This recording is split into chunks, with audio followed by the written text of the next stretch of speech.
Hello, good morning, students of class 12. VKM India is here. You are welcomed in orientation. Students, today we are going to talk about a very special lesson from your course syllabus. And the lesson is known as The Poet and Pancakes. It is written by Ashoka Mitram. This story is based on his personal experience in Gemini Studios. Ashoka Mitram is the narrator of this story, and what he has felt at Gemini Studios working there, he has shared you.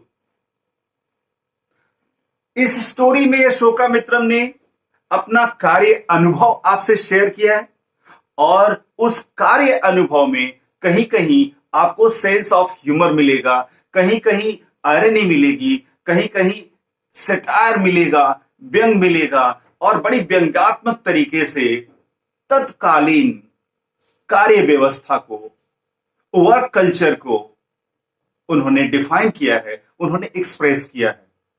Lesson थोड़ा लंबा है और थोड़ा सा घुमावदार भी है, zigzag भी है। So without wasting time we must come to the topic. इस लेसन में 3 कैरेक्टर्स बहुत इंपॉर्टेंट है। एक तो नरेटर खुद जो अशोका मित्रम जी हैं, और दूसरा एस वासन जो जेमिनी स्टूडियो के बॉस हैं, और तीसरा मिस्टर सुबू, कोथामंगलम सुबू। ये 3 कैरेक्टर्स इस चैप्टर के सबसे इंपॉर्टेंट पार्ट हैं और इसके बारे में थोड़ा थोड़ा जानकारी मैं आपको बाद में दूंगा। सबसे पहले राइटर के बारे में बता दूं। अशोका मित्रम साउथ इंडियन राइटर हैं और ये अपने पिता के कहने पर, अपने पिता के मित्र मिस्टर वासन के यहां जेमिनी स्टूडियो में नौकरी करने गए और सोच के गए थे कि इन्हें राइटिंग आती है, एक बड़ा राइटर बनेंगे, स्टोरी राइटर बनेंगे, डायलॉग्स लिखेंगे। लेकिन वहां जाके उनको न्यूज़पेपर कतरन का काम मिल जाता है कि जेमिनी स्टूडियो के बारे में न्यूज़पेपर में जितनी चीजें पब्लिश होती हैं उनको डेट वाइज काटना और उनको एक कॉपी में पेस्ट करना, एक कोने में इनको जगह दे दी जाती है और यही इनको नौकरी मिलती है। और यहां से इनके अपने नौकरी के प्रति डिससैटिस्फैक्शन, करने गए थे कुछ और करने लगे कुछ, लेकिन मजबूरी है, छोड़ के आ नहीं सकते। और यहां से इनके मन में जो असंतोष आया, उस असंतोष को इसमें उन्होंने बहुत बखूबी प्रदर्शित किया है। Now we should come. Ashokamitran Gemini studio join करते हैं और जेमिनी स्टूडियोज में उनको काम क्या मिलता है? तो न्यूज़पेपर कतरन का, न्यूज़पेपर डेट वाइज काटना और डेट वाइज एक कॉपी में पेस्ट करना। पूरा स्टूडियो जानता है कि इनके पास कोई काम नहीं, जिस किसी के पास भी कुछ ज्यादा काम होता है लेकर इनको पकड़ा देता है और मजबूरी में इन्हें करना भी पड़ता है। सो आगे बढ़ते हैं।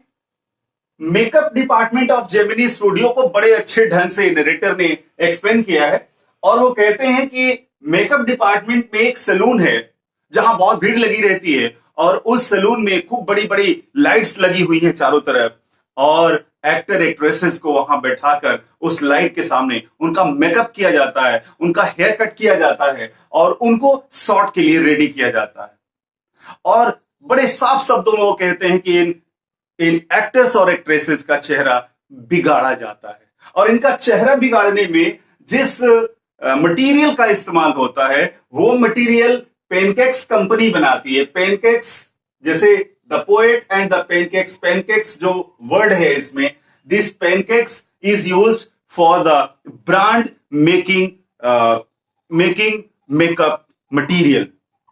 तो पेनकेक्स के मटेरियल से इनका चेहरा बिगाड़ा जाता है और वहां कई लोग रहते हैं चेहरा बिगाड़ने के लिए, बनाने के लिए नहीं।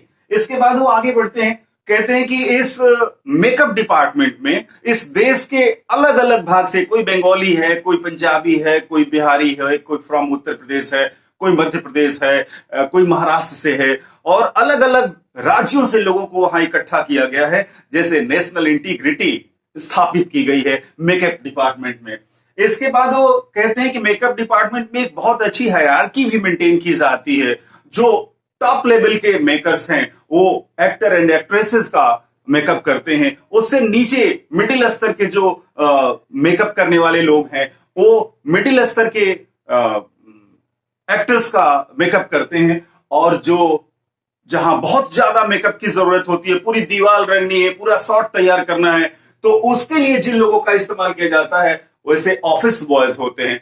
ऑफिस बॉय कोई लड़का नहीं होता, ऑफिस बॉय एक पोस्ट है जिसमें 40 साल के ऊपर के भी लोग काम करते हैं, और ऑफिस बॉय का काम होता है जनरली पेंटिंग करना और बड़े मेकअप करने वाले लोगों को, सीनियर लोगों को असिस्ट करना।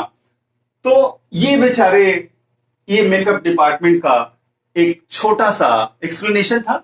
अब हम लोग आगे बढ़ते हैं। मेकअप डिपार्टमेंट में एक ऑफिस बॉय है। ऑफिस बॉय मीन्स एक काम करने वाला लड़का जो घर से सोच के आया था कि वो बहुत अच्छी अच्छी स्टोरीज लिखेगा, बड़ा राइटर बनेगा, वो एक पोएट भी है, और अक्सर वो आके अशोकामित्रम से अपनी शिकायत करता है और कहता है कि वो कहां आके फंस गया, वो क्या करने चला था और क्या करने लगा, यहां आके मेकअप करने लगा वो, और वो चला था बनने के लिए बहुत अच्छा राइटर। ऐसे बहुत लोग इस स्टूडियो में काम करते हैं जो घर से चले थे बड़ा एक्टर बनने के लिए, राइटर बनने के लिए, डायरेक्टर बनने के लिए, लेकिन यहां आके कुछ और बन गए। और ये ऑफिस बॉय जो है वो अपनी इस दुर्दशा का जिम्मेदार सुब्बू बाबू को मानता है। अशोका मंगलम सुब्बू, यह एक ऐसा कैरेक्टर है जब से जेमिनी स्टूडियो खुली है तब से बॉस के साथ साथ लगे रहने वाला व्यक्ति, इसकी स्थापना में शामिल रहने वाला व्यक्ति सुब्बू, कोथामंगलम सुब्बू, जो एक पोएट भी हैं, एक एक्टर भी हैं, एक साइकोफ्रेंट हैं, और वेरी क्लोज टू बॉस भी हैं, and jack of all trades हैं। ऐसा लगता है, सबको ऐसा लगता है जेमिनी स्टूडियो में काम करने वाले लोगों को, कि अगर सुब्बू बाबू न रहे तो शायद जेमिनी स्टूडियो का चल पाना संभव नहीं है, क्योंकि सुब्बू बाबू को सारा काम आता है। Every work he knows. जहां सबके रास्ते बंद हो जाते हैं, जहां सब लोगों को लगता है कि अब ये काम नहीं हो पाएगा, वहां सुब्बू बाबू के पास उपाय होता है, और इसीलिए बॉस उनको हमेशा अपने पास रखते हैं। और जो कुछ भी बुरा होता है जेमिनी स्टूडियो में, उसका अकेला जिम्मेदार सुब्बू बाबू को बनाया जाता है।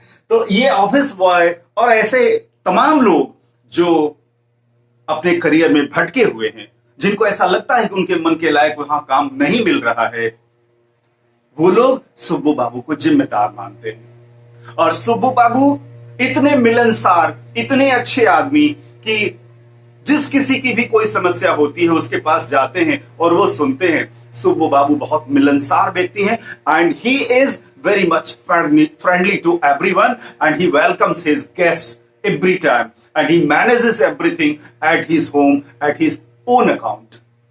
So इस तरह से सुब्बू बाबू का एक कॉम्प्लेक्स कैरेक्टर इसमें दिखाया गया है कि कुछ लोगों के दिमाग में सुब्बू बाबू के प्रति हमेशा शिकायत रहती है, और शिकायत रहने की वजह भी है क्योंकि वो मालिक के हमेशा साथ साथ रहते हैं, और वो चाहे तो बहुत लोगों का कल्याण कर सकते हैं, बहुत लोगों का भला कर सकते हैं, लेकिन ऐसा सुब्बू बाबू नहीं करते। The narrator proceeds further. आपने मेकअप डिपार्टमेंट देख लिया, ऑफिस बॉय के बारे में आपने जान लिया, उनकी क्या शिकायतें हैं ये भी आपने जान ली, कोथामंगलम सुब्बू के बारे में आपने जान लिया, इनका कैरेक्टर जान लिया। The most prominent character in this lesson. The narrator proceeds further, कह रहे हैं कि वहां एक स्टोरी डिपार्टमेंट है।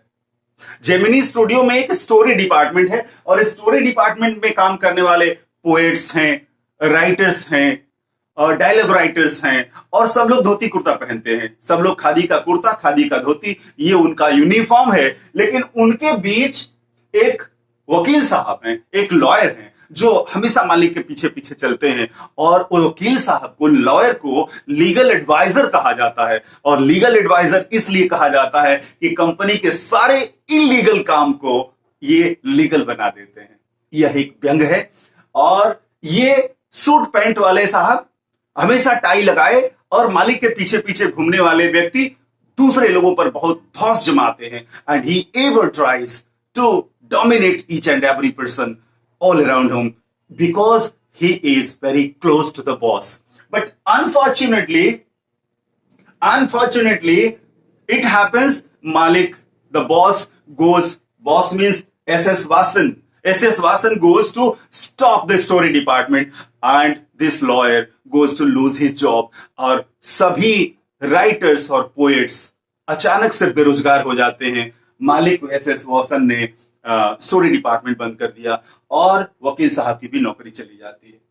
Then after the poet goes to tell the political ideology in the studio. ये कहते हैं स्टूडियो में काम करने वाले सभी लोग मैक्सिमम खादी का कुर्ता धोती पहनते हैं, सभी मैक्सिमम गांधीवादी हैं और गांधीवादी होने के नाते वो विरोध करना नहीं जानते। उनको किसी चीज का वो अहिंसा में विश्वास करते हैं और कहते हैं कि गांधी जी के सिद्धांतों पर चलना सहज लगता है, आसान लगता है, अच्छा भी लगता है। बात 50s की है, लेकिन एक समस्या आती है कि वहां स्टूडियो में काम करने वाले सबको कम से कम दिन भर में 2 बार 3 बार कॉफी मिलती है पीने के लिए, लेकिन उसमें से कुछ लोगों को जो 4th ग्रेड के एम्प्लॉयज हैं, जो न्यूज़पेपर का कतरन बनाते हैं या जो लोग ऑफिस बॉय का काम करते हैं, जो लोग प्यून्स हैं वहां, उन लोगों को कॉफी नहीं मिलती। और जब उनको कॉफी नहीं मिलती तो उनके अंदर का गांधीवाद गायब होने लगता है और उनके अंदर कम्युनिज्म आने लगता है। कम्युनिज्म एक सोच है, कम्युनिज्म एक सोच है जहां चीजें आसानी से अगर मिल जाए तो अच्छा है और नहीं तो छीन लो, नहीं तो ले लो, नहीं तो उसका विरोध करो। ये कम्युनिज्म का मोटा मोटी सिद्धांत है। और राइटर नरेटर अशोकामित्रम बड़े अच्छे अंदाज में वो कहते हैं कि गांधीवादी अक्सर हम लोग रहते हैं, लेकिन जब कॉफी वाली बात याद आती है या जब कॉफी नहीं मिलती, हमारे सामने किसी और को कॉफी दी जाती है और हमको नहीं दी जाती, तो मन के अंदर एक आंदोलन आता है, एक आक्रोश आता है, एक गुस्सा आता है और कम्युनिज्म की तरफ दिमाग चला जाता है। The narrator proceeds further and he tells in 1952 1952 में एक विदेश से ग्रुप आया, समूह आया और उसका नाम था फ्रैंक बुचमैन्स एमआरए और यह एक ड्रामा कंपनी थी और वो मद्रास में आई। Gemini studio was established in Chennai and Chennai was the first film city in India, you must know, in 50s and then उस स्टूडियो में 200 लोगों का एक ग्रुप, इंटरनेशनल ड्रामा कंपनी जिसका नाम था फ्रैंक बुचमैन्स एमआरए, वो आई और उनका जेमिनी स्टूडियो ने स्वागत किया। कारण कि जेमिनी स्टूडियो से बड़ी कोई जगह नहीं थी इतने बड़े ग्रुप को आवभगत करने के लिए, उनका स्वागत करने के लिए। और जेमिनी स्टूडियो में ये ग्रुप ठहरा और ये लोग कई ड्रामास, कई प्लेस इंडियन ऑडियंस को दिखाए। और ये बताते हैं कि इंडियन ऑडियंस बाहर से तो कम आती थी और पूरा का पूरा जेमिनी स्टूडियो का जो स्टेज था वो इनको समर्पित कर दिया गया था और जेमिनी स्टूडियो में काम करने वाले नियरली 600 लोग इनके रोज ऑडियंस होते थे। और इन लोगों ने 2 प्लेज दे प्लेड, एक जोथम वैली एंड दूसरा फॉरगेटन फैक्टर। नाम याद रखिएगा, Jotham valley and forgotten factor. और इन दोनों ड्रामास में इन्हें बहुत वाहवाही मिली, बहुत प्रशंसा मिली और इस प्रशंसा इस दोनों के माध्यम से, इसके अलावा कुछ खास नहीं था। इन दोनों ड्रामा के माध्यम से इन लोगों ने तमिल फिल्मों में काम करने वाले लोगों को या तमिल ड्रामा कंपनीज को या थिएटर्स को एक चीज बड़े अच्छे से सिखा दी कि पर्दे पर कैसे सनराइज एंड सनसेट दिखाया जा सकता है और एक अच्छे धुन के साथ, एक अच्छे ट्यून के साथ पर्दे पर कैसे हम सनसेट दिखा सकते हैं और सनराइज दिखा सकते हैं। इनका ये इम्पैक्ट रहा। और इस ग्रुप के जाने के बाद एक दूसरा गेस्ट आता है, एक दूसरा गेस्ट भी जेमिनी स्टूडियो में आता है और उस अनाउंस होता है कि ब्रिटेन का एक बहुत बड़ा पोएट हमारे जेमिनी स्टूडियो में एज ए गेस्ट आ रहा है। तैयारियां 15 दिन पहले से शुरू हो जाती हैं, पूरा स्टेज खाली कराया जाता है और पूरे जेमिनी स्टूडियो में काम करने वाले सभी लोग एक दूसरे से कानाफूसी, they start whispering each other, who is it. अगर ब्रिटेन का कोई बड़ा पोएट आ रहा है तो ये लोग 2 4 5 नाम लेते हैं उसमें, ये हो सकता है, येट हो सकते हैं, स्पेंसर हो सकते हैं, ये हो सकते हैं, वो हो सकते हैं, लेकिन अंत तक ये नाम डिक्लेयर नहीं होता। और अंत में वो दिन आता है जब वो ब्रिटिश पोएट वहां आते हैं, उनका जेमिनी स्टूडियो में बहुत स्वागत होता है और सभी लोग, जेमिनी स्टूडियो में काम करने वाले सभी लोग उस स्वागत समारोह में भाग लेते हैं और एस वासन खुद उनको स्टेज पर लेकर जाते हैं और उनकी प्रशंसा में घंटों भाषण देते हैं और उनका परिचय करवाते हैं। और उनका परिचय स्टीफन स्पेंडर के रूप में होता है, जो एक बहुत बड़े पोएट उस समय के नहीं रहते हैं, वो एक एडिटर रहते हैं। और एडिटर भी ऑक्सफोर्ड पब्लिकेशन के एडिटर नहीं रहते, एक छोटे से पब्लिकेशन कंपनी के एडिटर रहते हैं। लेकिन उनका पूरा महिमा मंडन जिस तरीके से किया गया, कहां जेमिनी स्टूडियो में, the writer is very much shocked and astonished, and not only the writer, the whole workers, all employees of Gemini Studio are very much surprised to see it. सब लोग एक दूसरे से पूछ रहे। और जब स्टीफन स्पेंडर साहब, जो तथाकथित पोएट थे उस समय, एक एडिटर भी थे, और जब उनको माइक मिलता है बोलने के लिए तो वो घंटों पता नहीं क्या बोलते चले जाते हैं। उनकी इंग्लिश किसी को पल्ले नहीं पड़ती और सब लोग आश्चर्य करते हैं कि छोटी छोटी फिल्में बनाकर लोगों का मनोरंजन करने वाले ये तमिल लोग ये अंग्रेजी क्या समझेंगे, और इनके यहां स्टीफन स्पेंडर को बुलाने का क्या औचित्य है। शायद एस वासन का एक अपना पॉलिटिकल स्टंट था, एक अपना कंपास था, उसको परिपूर्ण करने के लिए बॉस ने ऐसे गेस्ट को अपने यहां बुलाया। पूरा प्रोग्राम खत्म हो गया, सब लोग अपने अपने घर चले गए और गेस्ट भी अपने घर चले गए, सब लोग ये बात भूल गए। कुछ दिनों के बाद एक न्यूज़पेपर में राइटर पढ़ता है, अशोकामित्रम पढ़ते हैं कि द इनकाउंटर एक न्यूज़पेपर है, द इनकाउंटर एक मैगजीन है जिसने एक शॉर्ट स्टोरी कॉन्टेस्ट का आयोजन किया है और उसमें स्टोरीज को मांगा है। और उस जमाने में किसी बड़े पब्लिकेशन में अपनी स्टोरी भेजना अपने खर्चे से, अपने डाक के खर्चे से, और छपी न छपी, बड़ा मुश्किल काम था। बहुत गरीबी थी, बहुत कड़की थी। अशोकामित्रम कहते हैं कि यह जब न्यूज़पेपर में हमने पढ़ा कि stories are being called there, कहानियां मंगाई जा रही हैं और उन कहानियों में कंटेस्ट होगा, जो जीतेगा उसको इनाम मिलेगा, उनको बहुत बड़ी खुशी होती है। अशोकामित्रम शॉर्ट स्टोरीज लिखते हैं और ऊपर से जब इनकाउंटर के एडिटर का नाम पढ़ते हैं स्टीफन स्पेंडर, तो उनको खुशी का ठिकाना नहीं रहता। वो कहते हैं कि स्टीफन स्पेंडर का नाम सुन के ऐसा लगा कि किसी मेले में खोया हुआ मेरा भाई मिल गया, क्योंकि यही स्टीफन स्पेंडर थे जो जेमिनी स्टूडियो में गेस्ट बन के गए थे।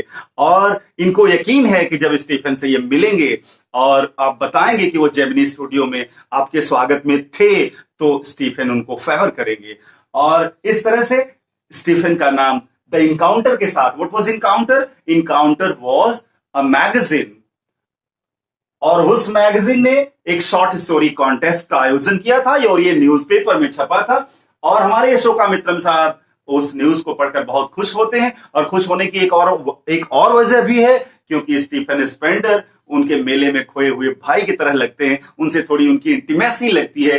And now he proceeds further, वहां वो जाते हैं, अपनी स्टोरी जमा करते हैं, उनसे मिलते भी हैं। बहरहाल उसको कोई बहुत अच्छे से उन्होंने डिफाइन नहीं किया, बताया नहीं है।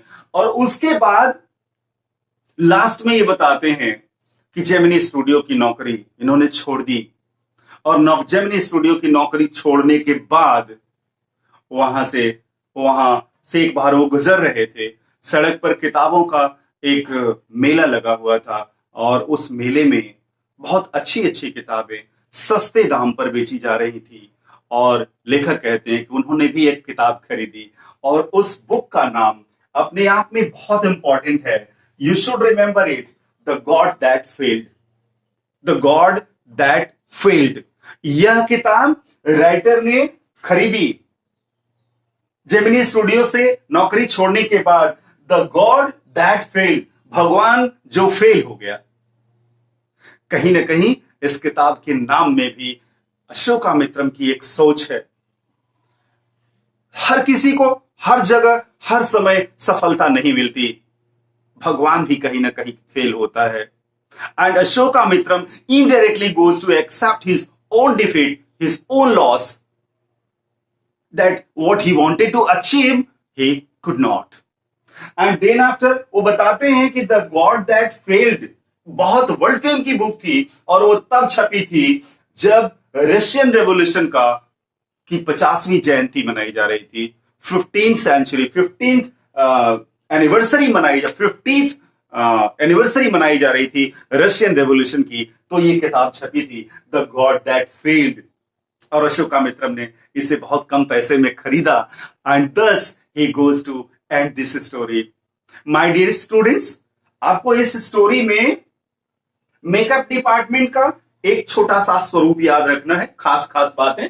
Then after what is office boy, office boy post क्या है और उसका काम आपको याद रखना है।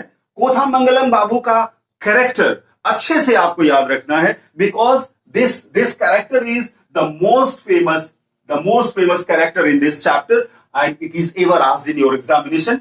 एंड देन लॉयर साहब के बारे में भी थोड़ा सा याद रखना है, और political ideology, communism and Congress, और फ्रैंक बुचमैन्स एमआरए, इनके ये दोनों ड्रामास आपको याद रखने हैं, Jothan Valley and forgotten factor. और इसके बाद the encounter, Stephen Spender, and खास तौर से नरेटर ने वो कौन सी किताब खरीदी, and thus the narrator goes to end this story.